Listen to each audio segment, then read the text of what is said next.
Guys, welcome back to the channel. Today we've got another haul video for you. So first of all, we're going to go through the items that I've purchased for myself, and then we'll go through the samples that have been provided by the generous companies who are looking to get some space on the channel.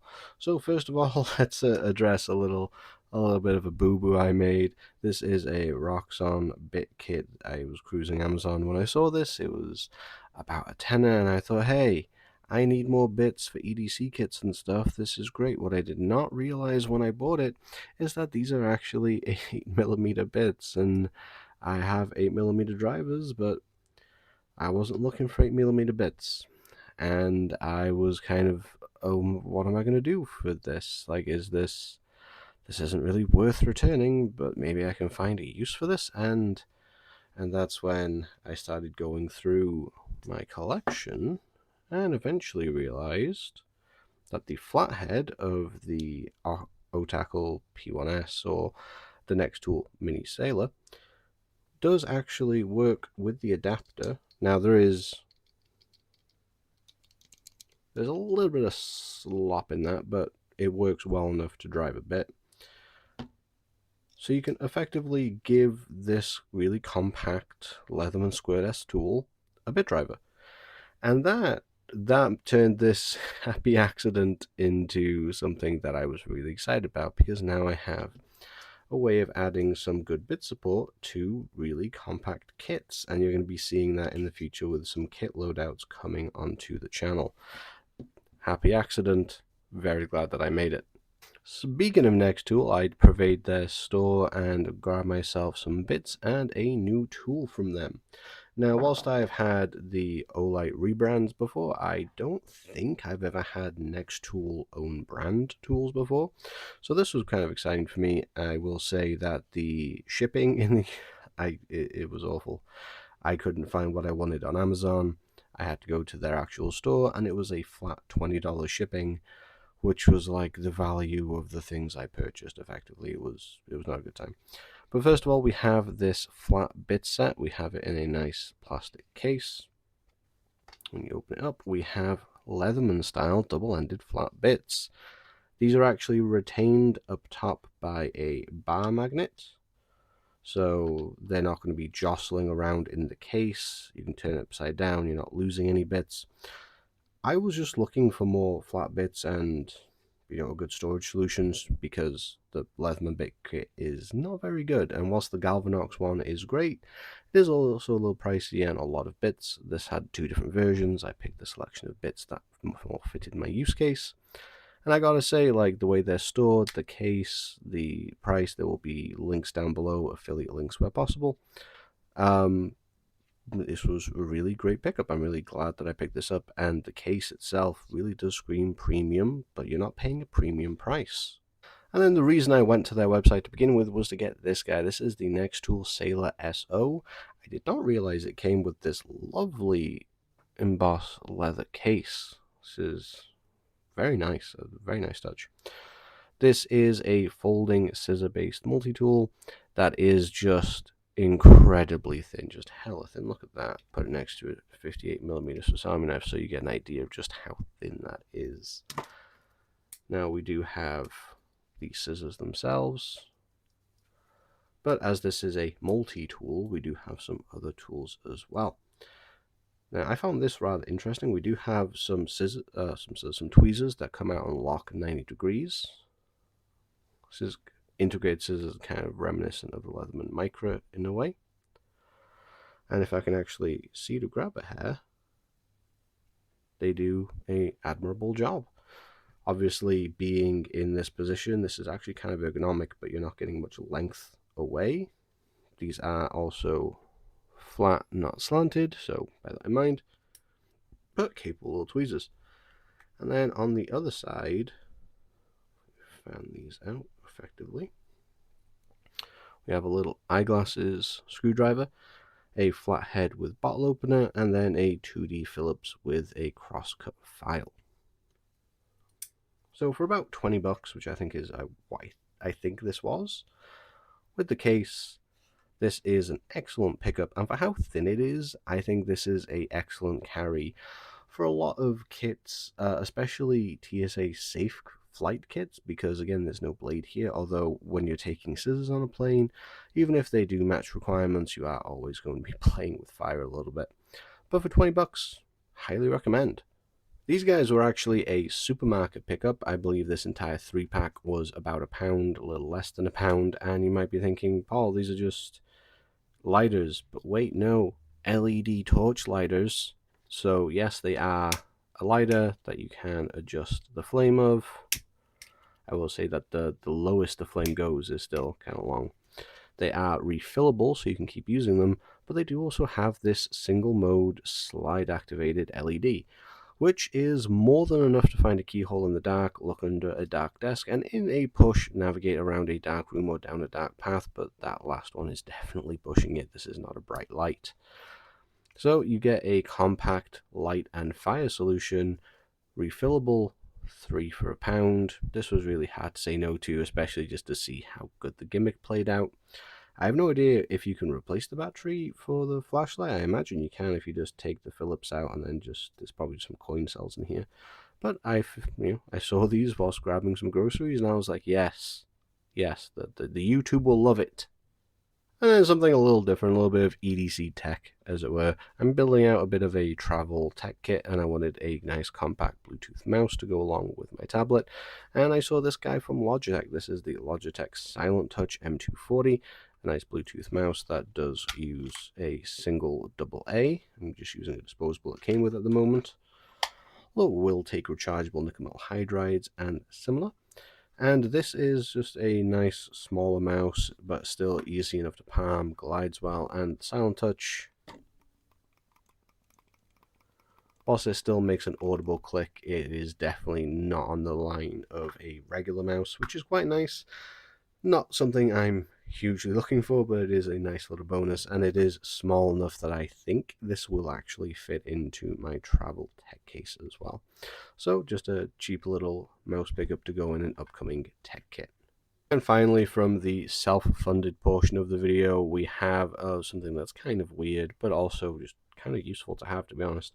We have a set of forceps, both straight and bent tip. These are locking forceps. The set was I think $6.99 for both of them. And these are effectively, in practice, the bastard child of a set of tweezers and a set of pliers, somewhere in between.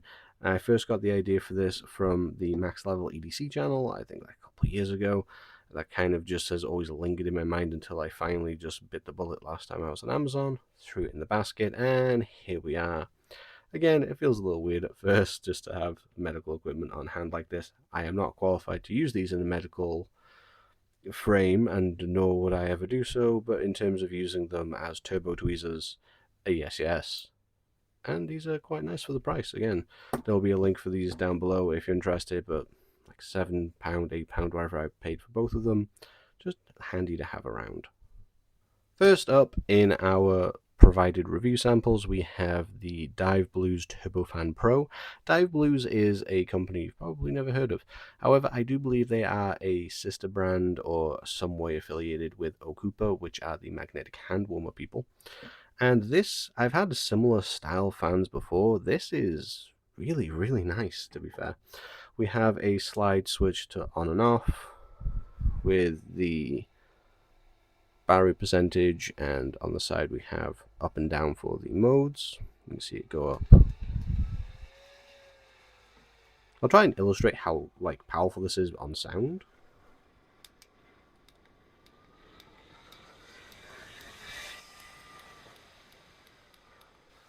This is by far the most powerful small hand fan I've ever experienced. It's way more powerful than the other fan that I've been using, which is again similar size, but this really blows it out of the ballpark in that sense. This is USB-C rechargeable.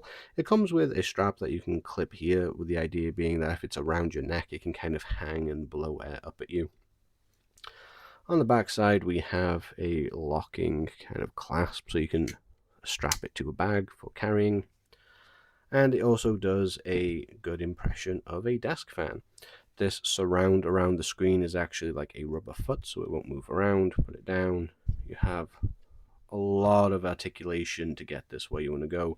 There is no side-to-side rotation, you've just got this, but you can always just move the fan around like that. I believe these retail somewhere in the realm of £15. Again, there will be links in the description. As the days are getting warmer and the heat waves are inevitably coming, I am very grateful that they sent this along, because I will be using it all the time. I'll actually be using it immediately after I record this video, because sitting here with all these lights talking a lot, I get quite sweaty. You did not need to know that. Next up from Wuben, we have the E8. This is a weird little guy. This is in that ECL, Everyday Carry Light, that EDC range. We have a nice sculpted clip, a mechanical tail switch, and up front we have two wide emitters with a UV emitter. And on the side we have three frosted side lights. Now, what is kind of interesting about this, and I'll go more into my thoughts on the practicality and the reasons why they do this, but this is kind of accessorized to the hilt. So we have these side panels, but these are magnetic, they come off, because you can get other side panels to get different diffused colors. So you can really customize it to what you want at the time. Now that's a really nice touch.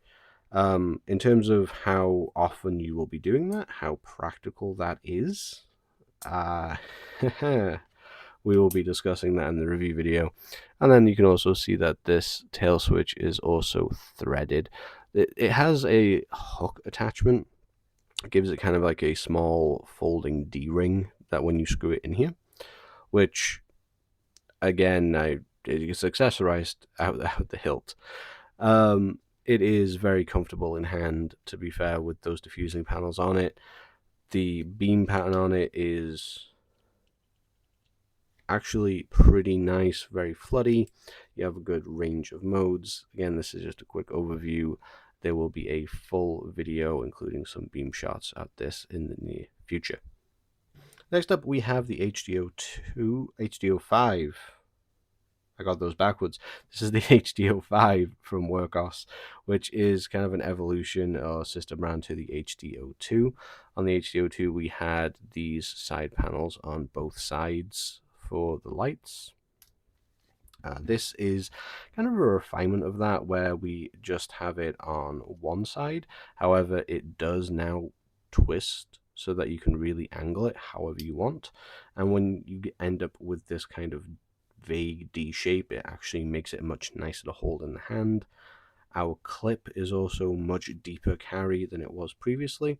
This is like an evolution of the design, where this is, yeah, really beefy and great for perhaps some camping applications, whereas this feels like it's more valuable to just pocket carry and actually use. We do also have a UV emitter, and whereas this had a laser, this is actually changed to a red light. So red light, UV, which is interesting. This has been fairly compelling so far, although I do have my thoughts on it. And I realize as I'm recording this, I did probably get these models mixed up in the short. So if you see the short on the channel and I refer to this as the HD02, just ignore that. I did not get that wrong. And we have this guy from Nitecore. This is the EDC07. And as far as I can tell, this is positioned in their new EDC line as more of a budget-friendly option, whereas the EDC09 was made of aluminum, however you want to call it, and we had this fancy sliding mechanism and this fancy bending head. This is a straightforward tail switch with secondary button, and this is all injection molded plastic. But it's injection molded to still have the design highlights, so it still looks visually in the same ballpark. It still has the same kind of, LED indicators, although they are smaller. And we have a double emitter up front. And like all of their newer EDC lights, if you press and hold, you can actually change the color temperature to whatever benefits you most at the moment, being wanting the higher brightness of the cool or the easier on the eyes or better color rendition of the warmer temperatures. This is really interesting. I think it poses a pretty interesting question where you have a budget option for Nitecore, which is great and more accessible, and it's still a really compelling light in its own right.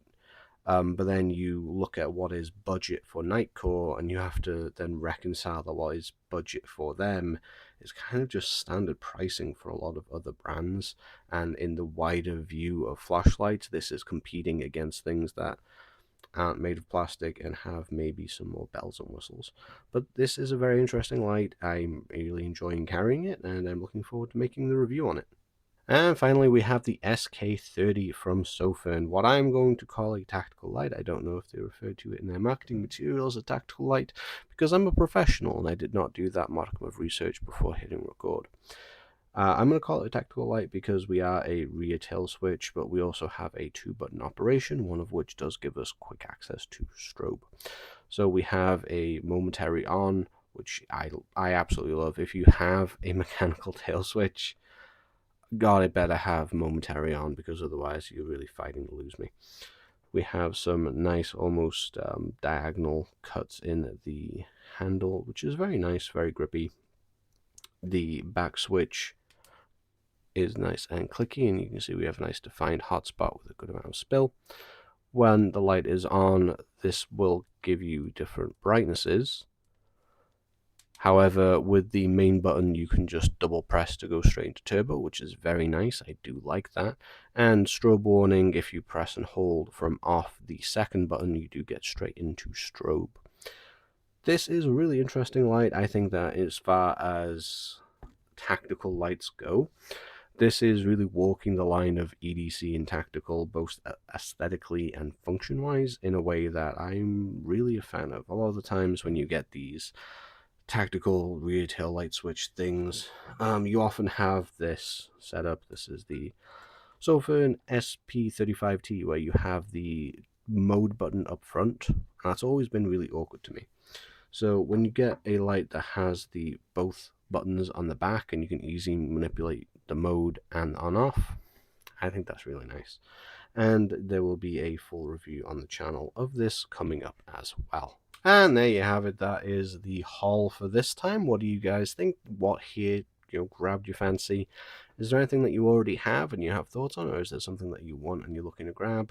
Let me know in the comments down below. I do enjoy doing these haul videos. It's a nice way of showcasing everything, even if some stuff might not get its own dedicated video. But again, most of these things will be getting their own reviews, and if you're interested, there will be links down in the description. I've been Paul. This has been a whole bunch of cool stuff, and I'll see you in the next one.